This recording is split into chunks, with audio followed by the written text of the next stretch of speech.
क्या चाहती है। एक पहला कोई इंक्वायरी रिपोर्ट उन्होंने कोर्ट के समक्ष में रखने का काम नहीं किया, तो ये किस तरीके से जा रहा है, कॉम्पिटिटिव एग्जामिनेशन किस तरीके से कंडक्ट करा है, ये पूरी जनता जानती है। और यहाँ जिस तरीके से सब न्यूज़पेपर आप देख लीजिएगा कि आपको दिखेगा कि माल प्रैक्टिस किस तरीके से हुआ है, किस तरीके से अनियमितता और गैर कानूनी रूप से नियुक्तियाँ की गई हैं। लेकिन हर चीज़ का एक नियम होता है, उस नियम का अनुपालन सरकार ने जानबूझ के किया है या जानबूझ के नहीं किया है, ये सरकार राज्य सरकार को स्पष्ट करना चाहिए कि राजनीतिकरण के लिए उसने फैसला किया है या वो सच में ये मानती है कि भ्रष्टाचार हुआ है और भ्रष्ट नीतियों को अपनाते हुए नियुक्तियां की गई है। तो सारा चीज इंक्वायरी रिपोर्ट राज्य सरकार के ऊपर में बनता है कि राज्य सरकार स्पष्ट करे और ये कोर्ट के समक्ष में भी एफिडेविट दायर करके बताने का काम करे। मतलब ये साफ है कि कोर्ट का ये फैसला कि जितने भी इस नियुक्ति से जुड़े जिन लोगों ने परीक्षा पास की तो जो काम कर रहे थे, फिलहाल राज्य सरकार उन्हें उनसे जो स्टे जो राज्य सरकार उस पर स्टे है, काम पर लौटेंगे। अगर राज्य सरकार उनको जल्द अगर कोई अपील नहीं करती है तो वो काम पर लौटेंगे। और जो टेंटेड फेस हैं, जिनको वास्तव में जिनकी नियुक्ति पर आगे कुछ अगर जांच इंक्वायरी के दौरान आता है तो बाद में उन पर कार्रवाई होगी। देखिए, सुप्रीम कोर्ट का ये कहना है कि वो उस एग्जामिनेशन में जहां सेग्रीगेशन नहीं हो सकता है, आप किसी में भेदीकरण नहीं कर सकते, कौन टेंटेड है कौन अनटेंटेड है। तो इस राज्य सरकार को भी बताने का काम करना चाहिए कि इसमें कोई भी हम सेग्रीगेशन नहीं कर सकते, इसलिए सारे एग्जामिनेशन को हमने कैंसिल करने का काम किया। राज्य सरकार के जो भी विद्वान अधिवक्ता है उनके तरफ से कोई भी ऐसा बयान नहीं आया। और दूसरा चीज क्या है कि उनको भी एफिडेविट में दिखाने का काम करना चाहिए कि वो राज्य सरकार इसमें इंक्वायरी की है और इसमें जो टेंटेड और अनटेंटेड है उसका सेग्रीगेशन नहीं हो सकता, इसलिए एग्जामिनेशन कैंसिल कराया गया है। दूसरा पक्ष है कि हमने भी सुप्रीम कोर्ट में जजमेंट, जो सुप्रीम कोर्ट का जजमेंट, वो भी दिखाने का काम किया, क्योंकि प्राइमा फेसाई केस बनता है कि विदाउट एनी नोटिस उनको हटाया गया है, इसलिए कोर्ट ने स्टे देने का काम किया है। तो इसका मतलब यह है कि आज जैसे हियरिंग चल रही थी इस मामले की, तो स्टेट की ओर से भी होंगे, स्टेट गवर्नमेंट की तरफ से भी थे और उनके तरफ से पक्ष रखना चाहिए था जो मजबूती से।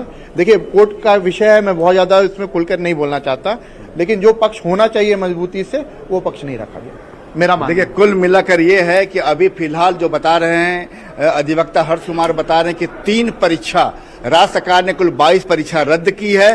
3 परीक्षा को लेकर झारखंड हाईकोर्ट का आदेश है कि उस पर स्टे लग गया है। 3 परीक्षा क्या है? पहली परीक्षा जेपीएससी 11वीं से 13वीं, दूसरी है फूड सेफ्टी ऑफिसर और तीसरी का नोटिफिकेशन चूंकि उसी में अटैच था वो है सीडीपीओ। तो मतलब 3 परीक्षा जो है ये आपका इस पर स्टे लग गया है। और ऐसी स्थिति में अब जैसा बता रहे हैं अधिवक्ता की अब जो काम पर तत्काल प्रभाव से लौटने का जो मामला है तो झारखंड हाईकोर्ट का आदेश है, तो राज्य सरकार पर निर्भर करता है कि हाईकोर्ट ने स्टे लगाया है। अब सरकार का क्या रुख होता है? क्या सरकार इस स्टे के खिलाफ जाती है, कोई अपील करती है? उस पर सबकी नजर रहेंगी। संजय, झारखंड हाईकोर्ट ने बड़ा फैसला लिया है। जेपीएससी 11वीं से 13वीं मामले में सुनवाई हुई, फूड सेफ्टी ऑफिसर मामले में भी सुनवाई की गई है। हाईकोर्ट का सरकार के आदेश पर रोक लगा दी। दोनों परीक्षा को लेकर आदेश पर स्टे है। राज्य सरकार को जवाब देने के निर्देश दिए गए। 15 दिन में अब राज्य सरकार को जवाब देना होगा। काउंटर एफिडेविट दायर करने के निर्देश दिए गए। दोनों परीक्षा के याचिकाकर्ता अब काम पर लौटेंगे, तत्काल प्रभाव से काम पर वापस होंगे ये स्टूडेंट्स। तो रांची से इस वक्त की बड़ी खबर मिल रही है। झारखंड हाईकोर्ट ने यह बड़ा फैसला लिया है। जेपीएससी 11वीं से 13वीं मामले में यह सुनवाई, फूड सेफ्टी ऑफिसर मामले में भी यह सुनवाई हुई है। हाईकोर्ट का सरकार को आदेश पर रोक लगा दी है। दोनों परीक्षा को लेकर स्टे पर आदेश पर स्टे लगाया गया है। राज्य सरकार को जवाब देने के निर्देश दिए गए। 15 दिन में जवाब देने के निर्देश दिए गए हैं। काउंटर एफिडेविट दायर करने के निर्देश दिए गए। दोनों परीक्षा की याचिकाकर्ता अब काम पर लौटेंगे, तत्काल प्रभाव से काम पर वापस होंगे।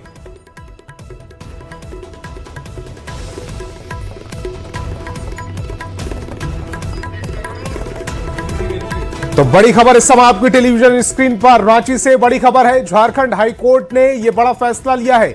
जेपीएससी 11वीं से 13वीं मामले में यह सुनवाई, फूड सेफ्टी ऑफिसर मामले में भी सुनवाई हुई है। हाईकोर्ट का सरकार के आदेश पर यह रोक, दोनों परीक्षा को लेकर आदेश पर स्टे लगा दिया गया है। राज्य सरकार को जवाब देने के निर्देश दिए। 15 दिन में जवाब देने के ये निर्देश, काउंटर एफिडेविट दायर करने के भी निर्देश दिए। दोनों परीक्षा के याचिकाकर्ता काम पर लौटेंगे। तत्काल प्रभाव से काम पर अब लौटने के निर्देश भी आए हैं। तो बड़ी खबर इस समय रांची से, जहां झारखंड हाई कोर्ट ने यह बड़ा फैसला लिया। जेपीएससी 11वीं से 13वीं मामले में यह सुनवाई, फूड सेफ्टी ऑफिसर मामले में यह सुनवाई, हाई कोर्ट का सरकार के आदेश पर रोक लगा दी। दोनों परीक्षा को लेकर आदेश पर यह स्टे, राज्य सरकार को जवाब देने के निर्देश दिए गए। 15 दिन में जवाब देने का निर्देश, काउंटर एफिडेविट दायर करने के भी निर्देश दिए गए। दोनों परीक्षा के याचिकाकर्ता अब काम पर लौटेंगे।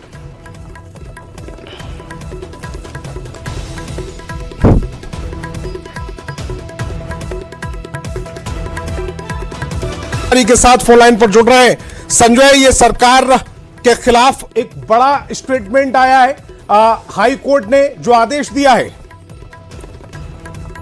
देखिए, बिल्कुल झारखंड हाईकोर्ट का जो आदेश आया है, उस आदेश में ये चीज साफ है कि वास्तव में कोर्ट ने जो जेपीएससी 11वीं से 13वीं फूड सेफ्टी ऑफिसर जो 2 परीक्षा को लेकर यहाँ पे याचिका दाखिल हुई थी, साथ में कुछ और परीक्षा को लेकर भी याचिका दाखिल हुई, कोर्ट का क्या अहम आदेश है, उस आदेश से क्या होने वाला है, सीधे हम बात करें। हमारे साथ अधिवक्ता हैं, बोले कि आज जो कोर्ट का जो अहम आदेश आया है, उस आदेश में किन परीक्षाओं को लेकर क्या आदेश है?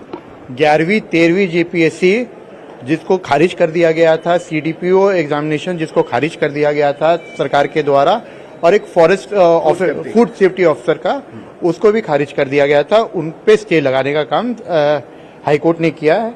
हम इसमें इंटरवेंशन एप्लीकेशन फाइल किए थे, क्योंकि इससे पहले भी ये जो एग्जामिनेशन है 11वीं 13वीं, उस पे चैलेंज किया गया था, हमारे द्वारा याचिका दायर किया गया था। उस याचिका में ये कहा गया था कि रूल्स है वो वायलेशन किया गया है, रूल्स का जो वायलेशन किया गया है उस समक्ष में लाया गया था।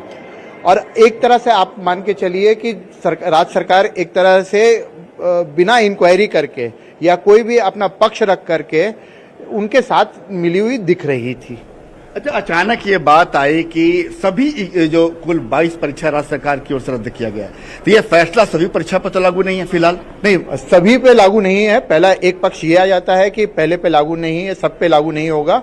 दूसरा ये पक्ष आ जाता है कि जो कोर्ट के समक्ष में आए थे और जो नोटिफिकेशन दिखाया गया था, उसी के लिए वो मान्य होगा। मतलब आप 3 परीक्षा के बारे में बता रहे हैं कि कोर्ट ने 3 परीक्षा पर स्टे लगाया है, जिन पर राज्य सरकार का आदेश था नियुक्ति परीक्षा रद्द करने का। एक आपने बताया जेपीएससी 11वीं से 13वीं, आपने बताया फूड सेफ्टी, और आप एक सीडीपीओ बता रहे हैं।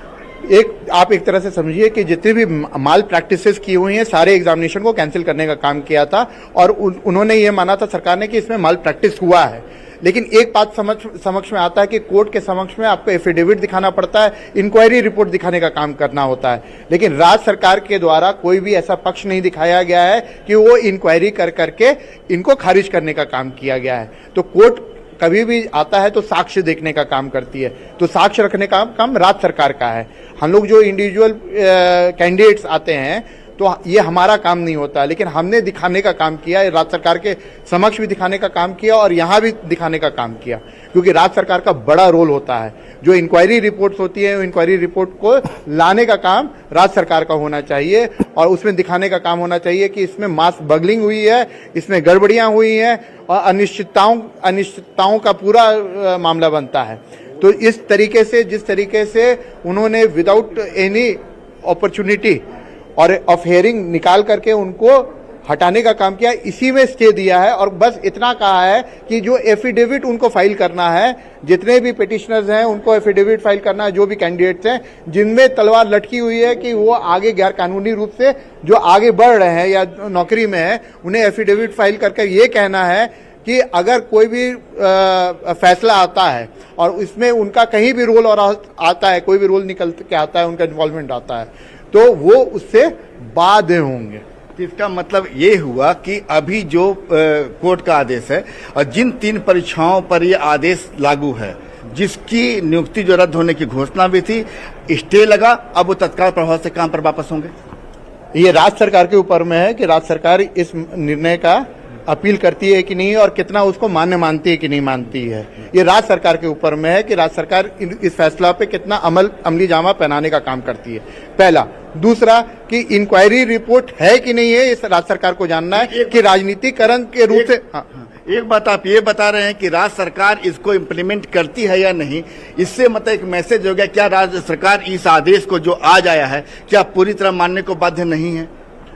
देखिए, हर बार कोई भी डिसीजन जो होता है that is subject to appeal, चाहे आप डिवीजन बेंच में जा सकते हैं, चाहे आप सुप्रीम कोर्ट में जा सकते हैं। तब कंटेम्प्ट उसी समय लाई करता है जब आप डिलिबरेट रूप से करते हैं, तो ये अभी तुरंत तो बाध्य नहीं है, एक। दूसरा कि इसमें अपील करेगी कि नहीं करेगी, अगर अपील नहीं करने का काम करती है तो बाध्य होती है कि वो फैसला को मानेगा और उसका क्या नाम है अनुपालन करवाए। तो राज्य सरकार को अपना जवाब 15 दिनों के अंदर देना है, तो क्या ये माना जाए कि 15 दिनों के अंदर ये जो 3 परीक्षाओं के जो पूर्व कर्मचारी का हैं जो काम कर रहे थे, क्या उनके बहाल होने का रास्ता साफ हो सकता है, या 15 दिनों के बाद जब राज्य सरकार अपना काउंटर एफिडेविट देगी उसके बाद फिर उनकी नियुक्ति का रास्ता साफ होगा? ये राज्य सरकार को स्पष्ट करना चाहिए कि वो क्या चाहती है। एक, पहला कोई इंक्वायरी रिपोर्ट उन्होंने कोर्ट के समक्ष में रखने का काम नहीं किया, तो ये किस तरीके से जा रहा है, कॉम्पिटिटिव एग्जामिनेशन किस तरीके से कंडक्ट करा है, ये पूरी जनता जानती है। और यहाँ जिस तरीके से सब न्यूज़पेपर आप देख लीजिएगा कि आपको दिखेगा कि माल प्रैक्टिस किस तरीके से हुआ है, किस तरीके से अनियमितता और गैर कानूनी रूप से नियुक्तियाँ की गई हैं। लेकिन हर चीज़ का एक नियम होता है, उस नियम का अनुपालन सरकार ने जानबूझ के किया है या जानबूझ के नहीं किया है, ये सरकार राज्य सरकार को स्पष्ट करना चाहिए कि राजनीतिकरण के लिए उसने फैसला किया है या वो सच में ये मानती है कि भ्रष्टाचार हुआ है और भ्रष्ट नीतियों को अपनाते हुए नियुक्तियां की गई है। तो सारा चीज इंक्वायरी रिपोर्ट राज्य सरकार के ऊपर में बनता है कि राज्य सरकार स्पष्ट करे और ये कोर्ट के समक्ष में भी एफिडेविट दायर करके बताने का काम करे। मतलब ये साफ है कि कोर्ट का ये फैसला